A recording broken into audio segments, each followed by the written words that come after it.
આપણો જે પ્રશ્ન છે કે સમતલમાં થતી અચળ પ્રવેગી ગતિના સમીકરણો v = v0 + at અને r = r0 + v0t + 1/gt². આ જે બે સમીકરણો છે અચળ પ્રવેગી ગતિના, એ સમીકરણો મેળવવાના છે. અહીંયા તમે જોવો એ મુજબ આલેખમાં કોઈ એક કણ, માનો કે અચળ પ્રવેગી ગતિ કરતો હોય, એનો આલેખ બતાવેલો છે. xy સમતલમાં દ્વિપરિમાણીય અચળ પ્રવેગી ગતિ છે.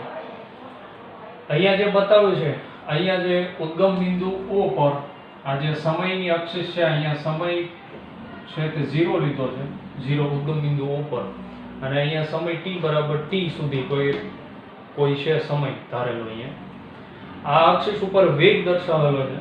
અહીંયા v0 એટલે કે પ્રારંભિક વેગ, અને અહીંયા v એ અંતિમ વેગ છે, અને v - v0 એટલે કે આ જે અંતિમ વેગમાંથી પ્રારંભિક વેગની બાદબાકી કરેલી છે.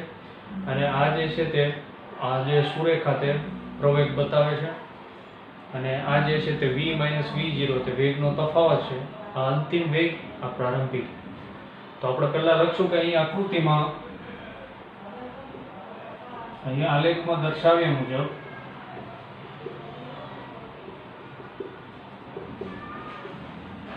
કોઈ કણ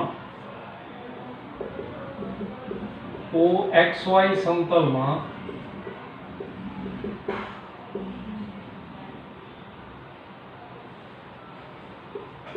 અચળ પ્રવેગી ગતિ કરે છે.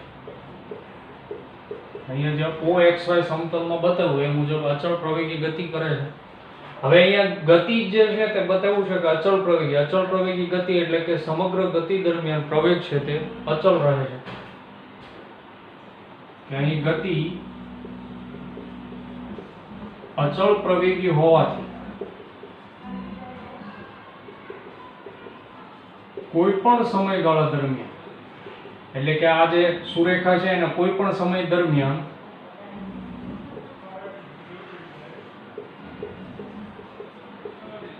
પ્રવેગ સમાન રહેશે. અને એ જે પ્રવેગ આપણે જેમ હમણાં આગળના પીરિયડમાં આપણે સરેરાશ પ્રવેગ વિશે ભણ્યા હતા કે વેગમાં થતો ફેરફાર છેદમાં એના માટેનો સમયગાળો. અહીંયા વેગમાં જે ફેરફાર થાય છે, એટલે કે વેગમાં થતો ફેરફાર છેદમાં સમયગાળો. જો વેગમાં ફેરફાર થાય છે એટલે કે અંતિમ વેગ એટલે કે v માઈનસ પ્રારંભિક વેગ એટલે v0, અંતિમ વેગ માટે જે સમયગાળો છે તે t = t માઈનસ જે પ્રારંભિક સમયગાળો છે તે 0. એના ઉપરથી a એટલે કે પ્રવેગ a = v - v0, અને t સામેની સાઈડ ગુણાકારમાં થઈ જાય એટલે at થઈ ગયું. હવે એમાંથી આપણે v ને કરતા બનાવીએ તો v0 આ બાજુ માઈનસ, આ બાજુ આવે તો પ્લસ, તો v0 + at જે આપણે પહેલું સમીકરણ મેળવવાનું છે અચળ પ્રવેગી ગતિ માટેનું, v = v0 + at. હવે જો આને આપણે અક્ષીસ એટલે કે જે અક્ષ છે એના ઘટક સ્વરૂપમાં લખીએ,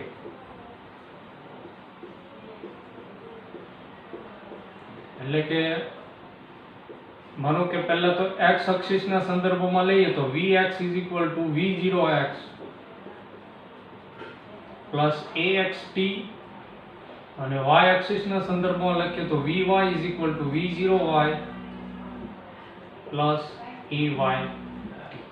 તો આ તો એના ઘટક સ્વરૂપમાં લખ્યું છે. સમીકરણ છે તે આ સ્વરૂપ છે. આ અક્ષીસના સ્વરૂપમાં કે માનો કે x અને y અક્ષીસની રીતની વાત કરતા હોય તો vx = v0x + axt અને vy = v0y + ayt.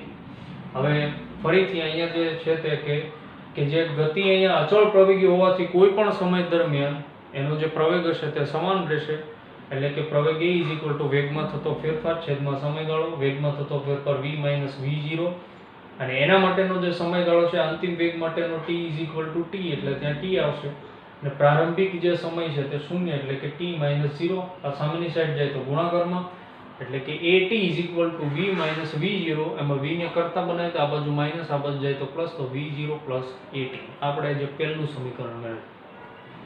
હવે બીજી વાત કરીએ જે બીજું સમીકરણ મેળવીએ એમાં પહેલા સમજી લઈએ r જે છે r અને r0 છે તે પ્રારંભિક સ્થાનાંતર અને r છે તે અંતિમ સ્થાનાંતર. એટલે માનો કે કોઈ કણ અહીંયાથી ગતિની શરૂઆત કરે છે અહીંયા સુધી પહોંચે તો એનું પ્રારંભિક સ્થાનાંતર r0 અને અહીંયાથી પહોંચતા એનું જે અંતિમ સ્થાનાંતર થશે તે r. એટલે કે માનો કે સ્થાનાંતરમાં થતો ફેરફાર આપણે લેવો હોય, સ્થાનાંતરમાં થતો ફેરફાર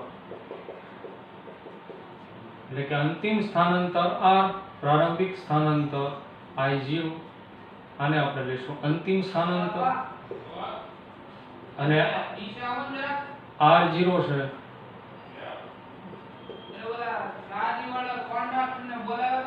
પ્રારંભિક સ્થાનાંતર, એ થશે r0. હવે જે સ્થાનાંતરમાં થતો ફેરફાર એટલે કે જેમ આપણે વેગની વાત કરતા હોય, જેમ વેગની વ્યાખ્યા છે તે સરેરાશ વેગ સ્થાનાંતરના છેદમાં સમયગાળો, એમાં સ્થાનાંતરને આપણે જેમ કરતા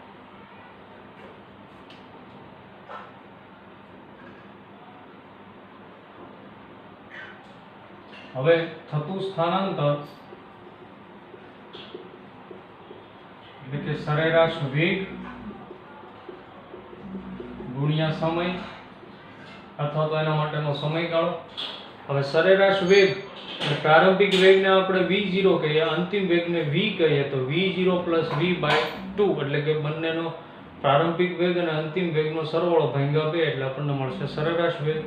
તો સરેરાશ વેગ v0 પ્રારંભિક વેગ પ્લસ અંતિમ વેગ ભાગ્યા 2 એટલે આપણને સરેરાશ વેગ મળે, ગુણ્યા સમય એટલે કે t, અથવા તો સમયગાળો પણ અહીંયા લઈએ તો અંતિમ સમય t છે અને પ્રારંભિક સમય 0 એટલે t - 0 એટલે આપણે t જ લઈશું. થતું સ્થાનાંતર એટલે કે અંતિમ સ્થાનાંતર r છે, પ્રારંભિક r0 એટલે સ્થાનાંતરમાં થતો ફેરફાર r - r0. તો એ લઈએ r - r0. તો r - r0 હવે અહીંયા જેમ આપણે હમણાં પહેલું સમીકરણ મેળવ્યું, આપણે આને સમીકરણ નંબર 1 કહ્યું.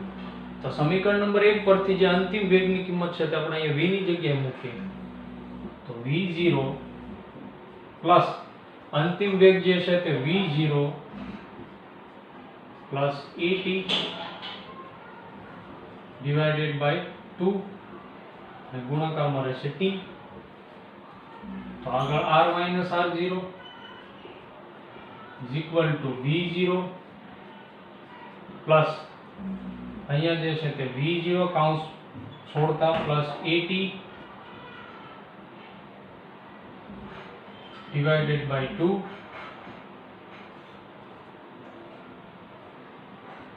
ગુણાકારમાં t.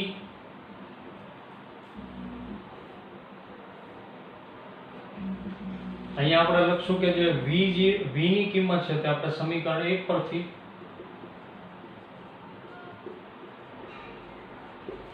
હવે આગળ r - r0 is equal to v0 plus v0 2v0 plus at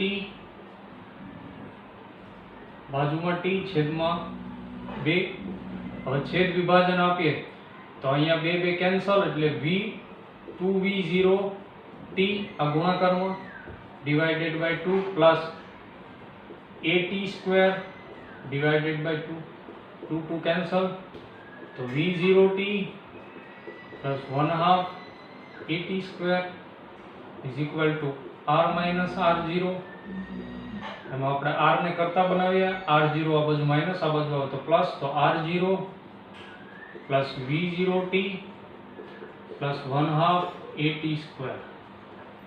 આ થઈ ગયું સમીકરણ નંબર 2. આજે આપણે તારવવાનું હતું r r0 plus v0t plus 1/2 at square. a છે તે પણ અહીંયા પ્રવેગ છે, અહીંયા g વડે દર્શાવે છે, અહીંયા a વડે દર્શાવે, બાકી કોઈ ફરક નથી. આપણે અહીંયા પ્રવેગને a વડે દર્શાવે. તો આ થઈ ગયું સમીકરણ નંબર 2. હમણાં જે આપણે અહીંયા તારવ્યું હતું તે સમીકરણ નંબર 2. એ બંને સમીકરણ સમતલમાં થતી અચળ પ્રવેગી ગતિના સમીકરણો છે. ખાસ સમીકરણ 2 આપણે અહીંથી જોઈ લઈએ. થતું સ્થાનાંતર એટલે કે માનો કે કોઈ કણ છે અહીંયાથી અહીંયા સુધી જાય છે તો એના માટે થતું સ્થાનાંતર આપણે વેગની જે વ્યાખ્યા છે તે કે વેગ બરાબર સ્થાનાંતરના છેદમાં સમયગાળો. સ્થાનાંતરને કરતા બનાવો એટલે સરેરાશ વેગ ગુણ્યા સમય. સ્થાનાંતર એટલે આપણે હમણાં જોયું તો અંતિમ સ્થાનાંતરમાંથી પ્રારંભિક બાદ કરીએ એટલે સ્થાનાંતરમાં થતો ફેરફાર. સરેરાશ વેગ એટલે અંતિમ પ્રારંભિક વેગ પ્લસ અંતિમ વેગ ભાગ્યા 2 ગુણ્યા સમય. તો એનું જે સાદું રૂપ આપતા એટલે કે અહીંયા v ની જગ્યાએ સમીકરણ 1 મૂકતા જે સાદું રૂપ આપતા આપણને સમીકરણ 2 મળે. તો આ જે સમીકરણ થઈ ગયા અચળ પ્રવેગી ગતિના સમીકરણ.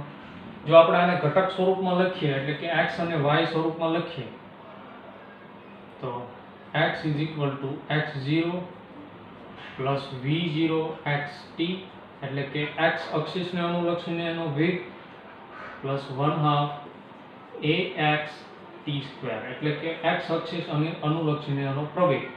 હવે જો y અક્ષિસ અનુલક્ષીને લખીએ તો y y0 plus v0y plus 1/2 ay t². તો આ બંને સમીકરણો થઈ ગયા તે ઘટક સ્વરૂપમાં એટલે કે જે ઘટકો x અને y અક્ષિસ છે તેને ઘટકના સ્વરૂપમાં સમીકરણો છે. તો આપણે જે હમણાં વાત કરી તે સમતલમાં થતી અચળ પ્રવેગી ગતિના સમીકરણો. આ બંને સમીકરણો આપણે તારવ્યા. હવે આપણે જે જોવાનું છે કે આ જે ગતિ જોઈએ તે આપણે દ્વિપરિમાણમાં જોઈએ. તો દ્વિપરિમાણમાં સાપેક્ષ વેગ એટલે શું તો એની આપણે માહિતી મેળવો.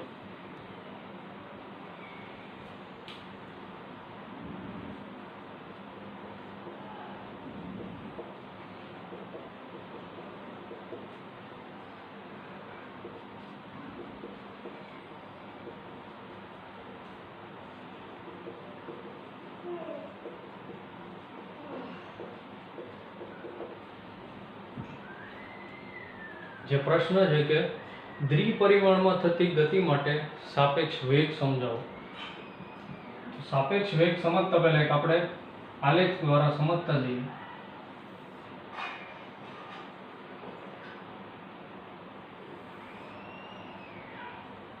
x અને y અક્ષિસને અનુલક્ષીને એક નિર્દેશ ફ્રેમ આપણે a લેવાની છે. અહીંયા ઉદ્ગમ બિંદુ O છે. પહેલા આપણે x અને y અક્ષિસ એટલે કે દ્વિપરિમાણમાં એક નિર્દેશ ફ્રેમ a લીધી છે. પહેલા કોઈ એક કણ p લઈ લઈએ જે x y અક્ષિસને અનુલક્ષીને નિર્દેશ ફ્રેમ a માં ઉદ્ગમ બિંદુ O પર અહીંયા અવલોકનકાર છે અને એ જે કોઈ કણ p છે ગતિ કરે છે એને નિહાળે છે એવું પહેલા આપણે ધારીએ. તો અહીંયા પહેલા p થી લઈને ઉદ્ગમ બિંદુ O ની સાપેક્ષ જે એનો સ્થાન સદિશ છે નિર્દેશ ફ્રેમ A માં તેને આપણે કહીશું RPA. હવે કોઈ બીજી નિર્દેશ ફ્રેમ લઈએ.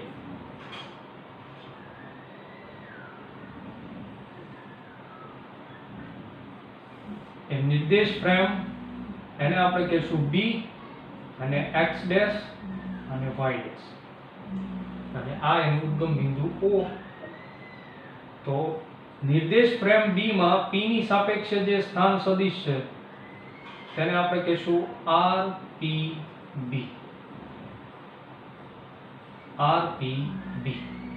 અને નિર્દેશ ફ્રેમ આ A ઉપરની નિર્દેશ ફ્રેમ B તો A ની સાપેક્ષે B નો જે નિર્દેશ ફ્રેમનો સ્થાન સદિશ છે તેને આપણે કહીશું RBA સ્થાન સદિશ. ફરીવાર આપણે સમજી લઈએ. અહીંયા વસ્તુ એક જ છે, કણ જે ગતિ કરતો કણ છે તે એક જ છે પણ અવલોકનકાર બે છે. અવલોકનકાર બે કઈ રીતના? એક અહીંયા નિર્દેશ ફ્રેમ B માં અવલોકનકાર છે એટલે કે અહીંયા O પર આ જે નિર્દેશ ફ્રેમ B નો અવલોકનકાર છે તે અહીંયા અને નિર્દેશ ફ્રેમ A નો અવલોકનકાર છે તે અહીંયા છે. એટલે કે બે અવલોકનકાર છે ને એક જ વસ્તુ છે એ છે P. અહીંયા P પર જે એક પદાર્થ જે ગતિ કરતો છે તે P પર છે એટલે કે પદાર્થ એક છે પણ અહીંયા અવલોકનકાર બે છે. એટલે ખાસ એક વસ્તુને એ ધ્યાન રાખવાનું એટલા માટે અહીંયા નિર્દેશ ફ્રેમ બે લીધી છે. અહીંયા એક B અને એક A એ નિર્દેશ ફ્રેમના નામ છે. દ્વિપરિમાણમાં એટલે XY અક્ષિસને અનુલક્ષીને ગતિની વાત કરવાની છે. અહીંયા એક અવલોકનકાર છે, એક અવલોકનકાર અહીંયા છે. આની સાપેક્ષે P નો જે સ્થાન સદિશ છે તે RPA, આની સાપેક્ષે જે આનો સ્થાન સદિશ નિર્દેશ ફ્રેમ B માં છે તે RPB અને આ નિર્દેશ ફ્રેમ અને આ બંને નિર્દેશ ફ્રેમ વચ્ચેનો જે સ્થાન સદિશ છે તે RDA. તો આપણે આ આકૃતિનું વર્ણન જોયું. તો તો આપણે પહેલા ધારશું કે ધારો કે નિર્દેશ ફ્રેમ A અને B માં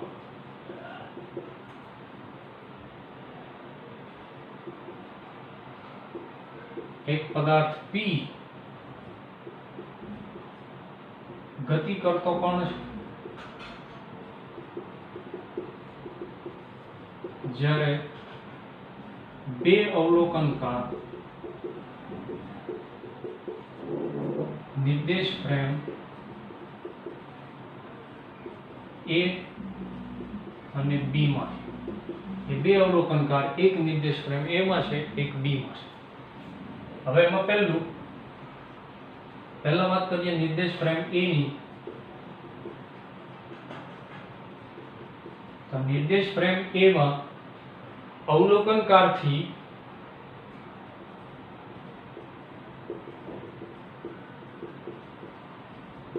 કણનો સ્થાન સદિશ જે છે તેને આપણે કહીશું RPA.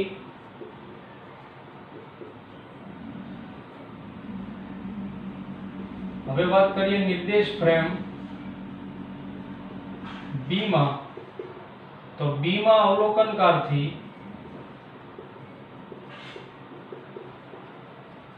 કણનો જે સ્થાન સદિશ છે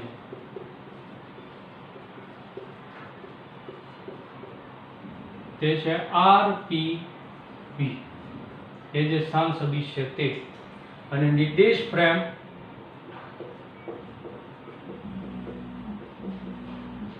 A અને B ની સાપેક્ષ, એટલે કે A અને B એકબીજાની સાપેક્ષે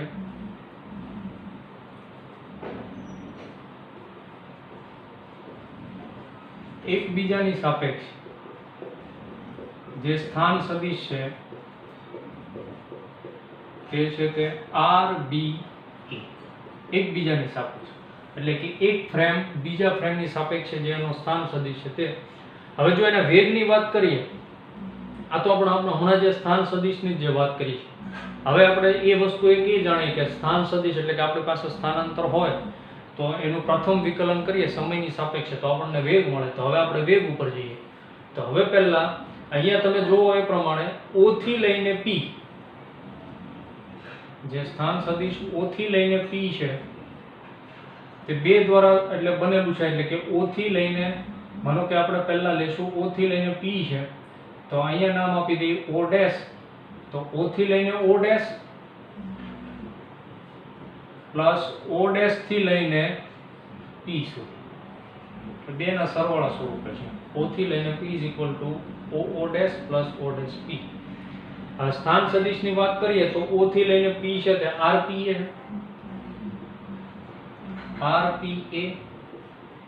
is equal to O થી લઈને O ડેશ છે તે RBA પ્લસ RPB. હવે આપણે એવું કરીએ સમયની સાપેક્ષે પ્રથમ વિકલન લેતા બંને બાજુ સમયની સાપેક્ષે પ્રથમ વિકલન લઈએ તો d by dt RPA is equal to d by dt RBA plus d by dt RPB. હવે d by dt આપણે જે સ્થાનાંતર હોય છે એનું સમયની સાપેક્ષે પ્રથમ વિકલન લઈએ તો આપણને વેગ મળે. તો is equal to RPA is equal to VPA is equal to VBA plus VPP. જ્યાં આપણે વાત કરીએ કે VPA એ VPA આપણને એ આપશે, વેગ આપશે, પણ કોનો? કે કણ P નો નિર્દેશ ફ્રેમ A ની સાપેક્ષે. તો કણ A નો નિર્દેશ ફ્રેમ A ની સાપેક્ષે કણ P નો નિર્દેશ ફ્રેમ A ની સાપેક્ષે વેગ જે આપણને આપશે VPA.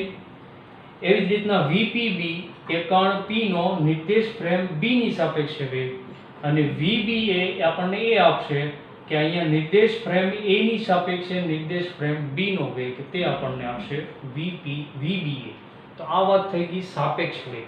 સાપેક્ષ વેગ એટલે શું કે કોઈ એક આપણે નિર્દેશ ફ્રેમ લીધી હોય, કોઈ બીજી નિર્દેશ ફ્રેમ હોય, તો આ નિર્દેશ ફ્રેમની સાપેક્ષે આ નિર્દેશ ફ્રેમનો વેગ, તો એ નિર્દેશ ફ્રેમનો સાપેક્ષ વેગ થઈ ગયો. અહીંયા કોઈ નિર્દેશ ફ્રેમમાં કોઈ કણ છે P અને નિર્દેશ ફ્રેમ A માંથી અવલોકન કરવામાં આવે છે, તો VP એ આપણને શું આપશે, તો કણ P નો નિર્દેશ ફ્રેમ A ની સાપેક્ષે વેગ, તો એ VPA આપશે. તો એવી રીતના VPA = VBA + VPB.